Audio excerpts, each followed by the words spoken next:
देखो यार, आप में से बहुत सारे लोगों के ये क्वेश्चन रहते हैं कि सर हमारे रिलेशनशिप में कुछ प्रॉब्लम्स चल रही हैं। लगता है हमें कि कोई तीसरा पर्सन आ गया है जिसके बेस पर हमारे रिश्ते खराब हो रहे हैं, कोई थर्ड पर्सन आके हमारे रिश्ते को खराब कर रहा है। तो अगर इस टाइप के आपके भी क्वेश्चंस हैं तो ये वीडियो आप ही के लिए है। तो वीडियो में अंत तक बने रहिए जिससे कि आपको चीज़ें समझ में आ सके। अगर आप पहली बार इस चैनल पर आए हैं तो एक बार विजिट करके देखिए। If you think it is valuable तो आप सब्सक्राइब कर सकते हैं। अगर आपने मुझे इंस्टाग्राम पे फॉलो नहीं किया है, आईडी आपको दिख रही है, इस पर जाके आप मुझे फॉलो कर सकते हैं। यहाँ मैं डेली 10 PM पे लाइव आता हूँ, तो वहां पर आप मेरे से 1 to 1 बैठ के कनेक्ट होकर बात कर सकते हो। ओके, तो चलो टाइम ना वेस्ट करते हुए स्टार्ट करते हैं। तो देखो, सबसे पहली चीज ये देखना है आपको कि यहां पर दो सिचुएशंस हो सकती हैं जब हमें लग रहा है कि कोई थर्ड पर्सन इस रिश्ते में है जिसकी वजह से हमारा रिश्ता खराब हो रहा है। तो दो सिचुएशंस क्या हो सकती हैं। पहली सिचुएशन ये हो सकती है कि केवल आपको लगता है, it means you are in doubt, not the clear. आपको डाउट है कि यार कोई तो थर्ड पर्सन है जिसकी वजह से हमारे रिश्ते खराब हो रहे हैं। तो अगर आपको जस्ट डाउट है तो आपको बहुत बड़े स्टेप्स लेने की ज़रूरत नहीं है, या फिर बार बार सामने वाले इंसान को बोलना कि नहीं तुम गलत कर रहे हो, तुम्हारा किसी और के साथ रिश्ता चल रहा है, तुम्हारा किसी के साथ चक्कर चल रहा है, तुम मुझे मेरे साथ ये कर रहे हो, तुम किसी और के साथ मजे ले रहे हो। इस तरह की चीज़ें बोलने की ज़रूरत नहीं है, क्योंकि अगर वो केवल आपका डाउट है और उस डाउट के बेस पर आप किसी इंसान को बार बार इस तरह के टॉन्ट मारोगे, बार बार टॉर्चर करोगे, तो इस सिचुएशन में अगर सामने वाले इंसान की नज़रों में सच में कोई और इंसान हुआ तो वो डेफिनेटली चले जाएंगे। मतलब वो जाना नहीं चाह रहे होंगे ना, फिर भी आपके इन टोंट्स की वजह से वो चले जाएंगे। तो आपको ये समझना है कि अगर मैं डाउट में हूं, मेरे पास कोई पक्का प्रूफ नहीं है कि सामने वाला इंसान किसी और के साथ है, तो पहली चीज हमें ये करनी है कि कोई बड़े एक्शंस नहीं लेने हैं और बार बार ये बातों को रिपीट नहीं करना है। क्योंकि क्या है कि अगर ये चीजें रियल हुई सामने वाले इंसान पर, जो आपको डाउट है कि वो किसी और थर्ड पर्सन के साथ है, अगर ये रियल हुआ तो थोड़े टाइम में वो आपके सामने आ ही जाएगा कि हाँ यार वो किसी और के साथ रिलेशनशिप में है। क्योंकि रिलेशनशिप को मैनेज करने के लिए एफर्ट लगते हैं, टाइम लगता है, और कई बार वो टाइम जो अगर सामने वाला इंसान डबल डेट कर रहा होगा ना, वो टाइम टकराने लगेगा, सामने वाला इंसान खुद परेशान हो जाएगा और एक टाइम पर आकर के अगर आपसे प्यार नहीं होगा तो आपको बोल देगा कि भाई मैं जा रहा हूँ, कोई और पर्सन मेरी जिंदगी में आ गया है। तो किसी डाउट को लेकर के अपने रिश्तों पर फाइट करना, लड़ना is not okay. Second thing ये है कि तुम्हें क्लियरली पता है कि सामने वाला इंसान किसी और को डेट कर रहा है, या तो उसने बताया है, या तुमने उसके फ़ोन से पता किया है, या उसके कॉल से पता किया, किसी भी तरीके से तुमने क्लियरली पता कर लिया है and you have the proofs कि हाँ सामने वाला इंसान किसी और से बात कर रहा है, किसी और को डेट कर रहा है, किसी और को वो टाइम दे रहा है जो टाइम उसे आपको देना चाहिए था। तो अगर तुम क्लियर हो तो यहां पर you need to take stand. यहां पर आप इग्नोर नहीं कर सकते हो। बहुत सारे लोगों को मैंने देखा कि यार चलो ठीक है वो कर रहा है ना डेट, लेकिन मेरे से ज़्यादा प्यार कोई उसे कर ही नहीं सकती है, कोई प्यार कर ही नहीं पाएगी मेरे जैसा।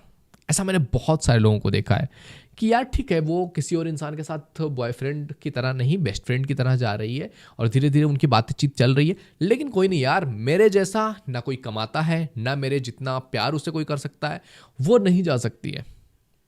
That's a wrong philosophy. क्योंकि आपने अगर किसी इंसान को ऐसे ऑप्शंस दे रखे हैं ना, तो मे बी आज वो इंसान ना जाए बट कल चला जाएगा। तो आपको ये समझने की ज़रूरत है कि अगर कोई इंसान किसी और की तरफ जा रहा है और यू नो क्लियरली कि कोई थर्ड पर्सन आप दोनों के बीच में आ रहा है, तो टेक स्टैंड, वहाँ पर अपने लिए खड़े हों, लड़ें, झगड़ें, सामने वाले इंसान को समझाएं, उसको याद दिलाएं उसकी बाउंड्रीज क्या है, क्या क्या तुम एक दूसरे से रिश्ते में बनाते हुए क्या चीज़ें तुमने रूल्स बनाए थे, क्या डिसाइड किया था, उन चीज़ों के बारे में सामने वाले इंसान को बताएं, उसे समझाएं कि अगर तुम ये चीज़ें करोगे, ये हरकतें करोगे, then I am not going to be with you. अगर तुम मेरे साथ रिश्ते में होते हुए किसी और के साथ रिश्ते में जा रहे हो या जाने की सोच भी रहे हो, then I am not going to with you. मैं तुम्हारे साथ नहीं होने वाली हूँ किसी भी हाल में। तो ये चीज़ आपको सामने वाले इंसान को क्लियरली बताना पड़ेगा, क्योंकि अगर वहाँ पे आप ढीले पड़े तो फिर ज़िंदगी में और सारे जगहों पर भी धीरे धीरे आप दबाए ही जाओगे। समझ रहे हैं?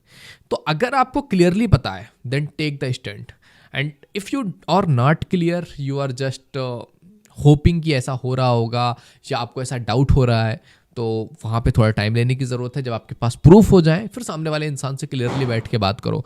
और मैं ये सजेस्ट करूँगा ये बातें तब करो जब सामने वाले इंसान का मूड ठीक हो, तुम्हारा मूड ठीक हो, तब जा करके क्लियरली बात करो कि वो चाहता क्या है। यू हैव टू अंडरस्टैंड कि सामने वाले इंसान का मूड क्या है, वो चाहता क्या है, उसके मन में क्या है, क्या चीज़ें चल रही है उसके माइंड में। जिसके बेस पर वो ये चीजें कर रहा है, ये हरकतें कर रहा है। तो ये चीज आपको करनी है कि सामने वाले इंसान से क्लियरली बात करनी है। और अगर सामने वाले इंसान से बात करके भी आपको लग रहा है ही इज नॉट कन्विंस्ड, या वो इंसान मेरे से बात नहीं करना चाहता, मेरे को इग्नोर ही किया जा रहा है, उसे फर्क ही नहीं पड़ता है कि मैं उससे क्या बोल रही हूँ, किस कंसर्न पे हमारी बात हो रही है, तो अगर ऐसी सिचुएशन है तो भी आपको क्या करना है, वहां से फिर उस रिश्ते से मूव ऑन करने की कोशिश करनी है, निकलना है। क्योंकि जहां पर आपके होते हुए किसी और को इंपॉर्टेंस दी जा रही हो, देन आप ऑलरेडी वहां पे खत्म हो चुके हो। आप जस्ट वो रिलेशनशिप में आप जा रहे हो, एफर्ट मार रहे हो, कुछ कर रहे हो। बट अगर तुम्हें दिख गया ना कोई इंसान है जिसको तुमने रोका भी कि यार ठीक है चले गए, ठीक है अट्रैक्शन था, जो भी था, बट अभी मैं बोल रही हूँ, तो अभी चीज़ें ठीक करने की कोशिश कर रहे हैं या नहीं कर रहे हैं। और अगर हम ठीक करने की कोशिश कर रहे हैं तो ठीक है, और अगर नहीं कर रहे हैं then move on is the best option for that thing. Okay, तो अगर थर्ड पर्सन तुम्हारे रिश्ते में आ रहा है तो डाउट और क्लियरिटी, इन दोनों का ध्यान रखो। और डाउट का क्या हो सकता है कि अगर तुम्हें डाउट है ना कोई थर्ड पर्सन है, तो उनके फ्रेंड से थोड़ा सा डिस्कस कर सकते हो, जो आपके उनके दोनों के कॉमन फ्रेंड्स हों या फिर उसकी ही फ्रेंड्स हों, उससे बात कर सकते हो कि क्या चीज़ें चल रही हैं उसकी लाइफ में, समझ रहे हैं। तो एक डाउट आपका क्लियर रहेगा, दैट्स वेरी इंपॉर्टेंट कि यार कोई भी चीज़, कोई भी डिसीजन आपको डाउट के बेस में नहीं लेना है। जो भी लेना है वो प्रैक्टिकली रूल हो रहा हो, वो चीज़ें चल रही हो, वो चीज़ें समझ में आ रहा हो, प्रैक्टिकली उसको इंप्लीमेंट किया जा सका हो, उन चीज़ों का ख्याल रखना चाहिए और उन चीज़ों पर काम करना चाहिए। ओके, तो आई होप आपको इस वीडियो से कुछ ना कुछ चीज़ें सीखने को मिले होंगी। अगर आपको वीडियो पसंद आए तो लाइक जरूर कीजिए, पहली बार चैनल पे आए तो please visit the channel. If you think it is valuable तो आप सब्सक्राइब कर सकते हैं, एंड आने वाली वीडियोज़ का नोटिफिकेशन पाने के लिए चैनल को सब्सक्राइब करके बेल आइकन जरूर हिट कर लीजिएगा। ओके मेरे दोस्त, तो मिलते हैं आपसे अगले वीडियो में, तब तक के लिए जय हिंद, जय भारत।